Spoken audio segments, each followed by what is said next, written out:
നമ്മളെ വീട്ടിൽ വെള്ളം കാണാത്തൊരു സാധനമാണ് തലയിണ അല്ലേ. അപ്പം ഇന്ന് ഞാൻ ആളെ ഒന്ന് അലക്കിയെടുത്തിട്ടോ, നല്ല സൂപ്പറായിട്ട് കിട്ടിയിട്ടുണ്ട്. അങ്ങനെയും ചളി പുരണ്ട എൻ്റെ തലയിണേൻ്റെ കളർ കണ്ടോ. അപ്പം ഇങ്ങനെ ആയിട്ടുണ്ട് കേട്ടോ ആള്. നമ്മളെ വീട്ടിലുള്ള 2 സാധനങ്ങൾ മാത്രം മതി ഇങ്ങനെ ക്ലീൻ ആക്കാൻ. അപ്പം ആരും ഇനി മടിച്ച് നിൽക്കണ്ട, നമ്മുടെ തലയിണൊക്കെ ഒന്ന് വാഷ് ചെയ്തിടുക. നല്ല വെയിലല്ലേ, നല്ല സൂപ്പറായിട്ട് തന്നെ ഉണങ്ങി കിട്ടും കേട്ടോ. അപ്പം തലയിണ വൃത്തിയായി കിട്ടാൻ വേണ്ടിയിട്ട് നമുക്ക് വേണ്ടത് ആദ്യം എന്താണെന്നോ, ആദ്യം നല്ല തിളച്ച ചൂടുവെള്ളം വേണം. തിളച്ച വെള്ളം തന്നെ വേണം കേട്ടോ, അപ്പോഴാണ് ആ റിസൾട്ട് കിട്ടുക നമുക്ക്. പിന്നെ വേണ്ടത് ബേക്കിംഗ് സോഡയാണ് കേട്ടോ. നമ്മളെ വീട്ടിൽ പഴയതൊക്കെ ഉണ്ടെങ്കിൽ അതായാലും മതി. പിന്നെ ഇതില്ലാത്ത വീടുകൾ ഉണ്ടാവില്ലല്ലോ, അപ്പോൾ ബേക്കിംഗ് സോഡയും വേണം.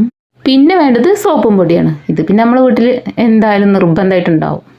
ഇത്രയും സാധനങ്ങൾ മാത്രം മതി കേട്ടോ നമ്മളെ തലയിണ വൃത്തിയാക്കാൻ. പിന്നെ ഒരു കാര്യം കേട്ടോ, സബ്സ്ക്രൈബ് ചെയ്തിട്ടില്ലെങ്കിൽ അതും കൂടെ ഒന്ന് ചെയ്യട്ടോ. അപ്പോൾ നമുക്ക് ക്ലീനിങ്ങിലേക്ക് പോവാം കേട്ടോ. ആദ്യം തന്നെ ഞാൻ ആ ചൂടുള്ള വെള്ളം നല്ലൊരു ബക്കറ്റിലേക്ക് ആക്കിയിട്ടുണ്ട് കേട്ടോ. കുട്ടികളൊന്നും ഇത് ചെയ്യുമ്പോൾ കൂടെ നിർത്താതൊക്കെ ഉണ്ട് നല്ലത്. കാരണം ചൂട് വെള്ളമാണ്, എന്തെങ്കിലും മേലേക്ക് ആയി കഴിഞ്ഞാൽ അത് വലിയ ബുദ്ധിമുട്ടാവും. അപ്പം അത് പ്രത്യേകം ശ്രദ്ധിക്കണം കേട്ടോ. പിന്നെ നമുക്ക് വേണ്ടത് ബേക്കിംഗ് സോഡയാണ് കേട്ടോ. ഞാൻ 2 സ്പൂൺ ബേക്കിംഗ് സോഡ ആ ഒരു ചൂടുവെള്ളത്തിൽ ഇട്ട് കൊടുക്കുന്നുണ്ട് കേട്ടോ.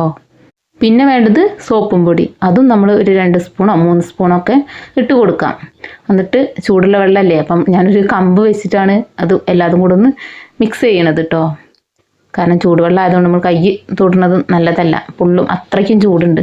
പിന്നെ ആ ഒരു ചൂടായ ആ ഒരു വെള്ളത്തേക്ക് നമ്മളെ തലയിണ ഒന്ന് ഇറക്കി കൊടുക്കുക.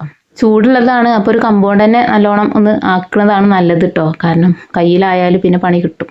ചെറിയൊരു ചൂട് പോയ ശേഷം ഞാൻ പിന്നെ കൈ കൊണ്ടൊന്നും ആക്കണ്ട കേട്ടോ. എന്നാലും കയ്യിൽ വെച്ചിക്കാനുള്ള ആ ഒരു ഇതായിട്ടില്ല, കാരണം ചൂടുണ്ട് വെള്ളത്തിന് കേട്ടോ. അപ്പോൾ അത് ഇങ്ങനെ ഈ ചൂടുവെള്ളത്തിൽ ഒരു അരമണിക്കൂർ നേരം കിടക്കട്ടെ കേട്ടോ. തലയിണ നമ്മളെ ചൂടുവെള്ളത്തിൽ മുങ്ങിക്കിടക്കാൻ പാകത്തിനുള്ള വെള്ളം വേണം കേട്ടോ. ഇങ്ങോട്ട് നോക്കി നമ്മളെ തലയിണ കിടന്ന വെള്ളം ഇത്രയും ചളി അതിൻ്റെ ഉള്ളിലുണ്ട്. അപ്പം നമ്മളൊക്കെ തലയിണ കഴുകാൻ മടിച്ച് നിൽക്കുന്ന ആളുകളാവും. അപ്പോൾ ഈ വേനൽക്കാലത്ത് എന്തായാലും നമ്മൾ തലയിണൊക്കെ ഒന്ന് ക്ലീൻ ചെയ്ത് വെക്കുക. മക്കളുള്ള വീട്ടിലെ തലയിണേൻ്റെ അവസ്ഥ പറയേണ്ടി വരില്ല, കാരണം അത്രയും ചളി ഉണ്ടാവും. എൻ്റെ മകൻ ഇതിൽ പേന കൊണ്ട് വരെ വരച്ചിട്ടുണ്ട്, അത്രയ്ക്കും ചളിയാക്കിയിട്ടുണ്ട്. കാരണം അതിന് കവറിട്ട് കഴിഞ്ഞാൽ ഓല ദൂരി എറിയും. ഓല പറഞ്ഞിട്ട് കാര്യമില്ല, ഓല പ്രായപ്പതല്ലേ. അങ്ങനെ അരമണിക്കൂറിന് ശേഷം പിന്നെ നമ്മളെ തലയിണ നമ്മളൊന്ന് കല്ലിൻ്റെ മുകളിലേക്കൊക്കെ വെച്ച് ഒന്നുകൂടെ വാഷ് ചെയ്യാനുള്ള പരിപാടിയിലാട്ടോ. അതിന് നല്ലൊരു ബ്രഷ് വേണം. അതിന് മുൻപായിട്ട് ഞാൻ ആ തലയിണേൻ്റെ മുകളിലൂടെ ഒന്ന് സോപ്പോ അല്ലെങ്കിൽ സോപ്പ് പൊടിയൊക്കെ ഒന്ന് തേച്ച് കൊടുക്കാം.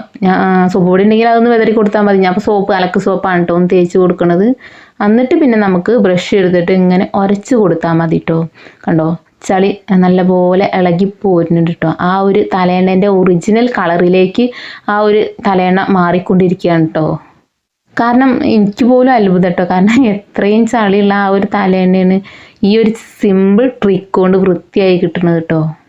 നമ്മൾ ഭാരം പിടിച്ചൊന്നും ഉരയ്ക്കേണ്ട ആവശ്യമില്ല, സിമ്പിളായിട്ട് തന്നെ ഉരച്ചാൽ മതി. കാരണം ആ ഒരു ലൈനിൽ കിടന്നതുകൊണ്ട് തന്നെ ചളിയൊക്കെ നല്ലപോലെ ഇളകി പോന്നിട്ടുണ്ട്. ഇപ്പോൾ ഒന്നിങ്ങനെ ബ്രഷ് ഇട്ടൊന്ന് ഇങ്ങനെ ഉരച്ച് കൊടുത്താൽ മാത്രം മതി, ചളി വേഗം ഇളകി കിട്ടുന്നുണ്ട് കേട്ടോ. അങ്ങനെ പിന്നെ 2 വശവും നല്ല പോലെ നമ്മൾ ബ്രഷ് ഇട്ട് വരച്ച തലയിണ പിന്നെ വെള്ളമൊക്കെ ഒഴിച്ച് നല്ല പോലെ ഒന്ന് കഴുകി കളയാണ് കേട്ടോ. കണ്ടില്ലേ, ഇതിൻ്റെ കളർ ഇപ്പം നിങ്ങൾക്ക് തന്നെ കണ്ടാൽ മനസ്സിലാവും എന്ത് നല്ല കളറിലാണ് ഇപ്പോൾ നിൽക്കുന്നത്. ഫസ്റ്റ് ഇതിൻ്റെ കളർ എന്തേന്നു. അപ്പോൾ ഇനി മുതൽ ഞാൻ ഈ ഒരു ട്രിക്ക് അറിഞ്ഞതുകൊണ്ട് ഞാൻ എന്ത് ചെയ്യും, ഇനി എൻ്റെ തലയിണകൾ ഞാൻ എന്തായാലും ഇങ്ങനെ അലക്കും. അപ്പോൾ തലയിണ അലക്കാൻ മടിയുള്ളവരൊക്കെ ഈ ട്രിക്കൊക്കെ ഒന്ന് ഉപയോഗിച്ചിട്ട് ഒന്ന് അലക്കി നോക്കുക കേട്ടോ. വലിയ പണിയും കാര്യങ്ങളൊന്നുമില്ല, നമ്മളെ വീട്ടിലുള്ള ചെറിയ ചെറിയ സാധനങ്ങൾ മാത്രം മതി നമുക്ക് ഈ ഒരു തലയിണ വൃത്തിയാക്കാൻ. അപ്പോൾ എല്ലാവരും ഒന്ന് ട്രൈ ചെയ്ത് നോക്കുക. അഭിപ്രായങ്ങൾ നിങ്ങൾ ചെയ്തിട്ട് നിങ്ങൾക്ക് സക്സസ് ആയി എന്ന് തോന്നുന്നുണ്ടെങ്കിൽ നിങ്ങൾ ആ ഒരു കമൻറ്റ് ഈ ഒരു വീഡിയോയിൽ രേഖപ്പെടുത്തണം. പിന്നെ ഞാൻ ഒരു വട്ടം കൂടെ പറയാണ്, വീഡിയോ ഇഷ്ടമായാൽ ലൈക്ക് ചെയ്യാനും അതുപോലെ കമൻറ്റ് ചെയ്യാനും സബ്സ്ക്രൈബ് ചെയ്യാനും മറക്കരുത് കേട്ടോ. നിങ്ങളെ സബ്സ്ക്രൈബും കമൻറ്റും ലൈക്കും ഒക്കെയാണ് നമുക്ക് മുന്നോട്ടുള്ള പ്രചോദനം. അപ്പോൾ നിങ്ങൾ ഉറപ്പായിട്ടും സബ്സ്ക്രൈബൊക്കെ ചെയ്യണം കേട്ടോ. അപ്പോൾ ഓക്കെ, അടുത്തൊരു നല്ലൊരു വീഡിയോ ആയിട്ട് ഞാൻ വീണ്ടും വരുന്നതാണ്.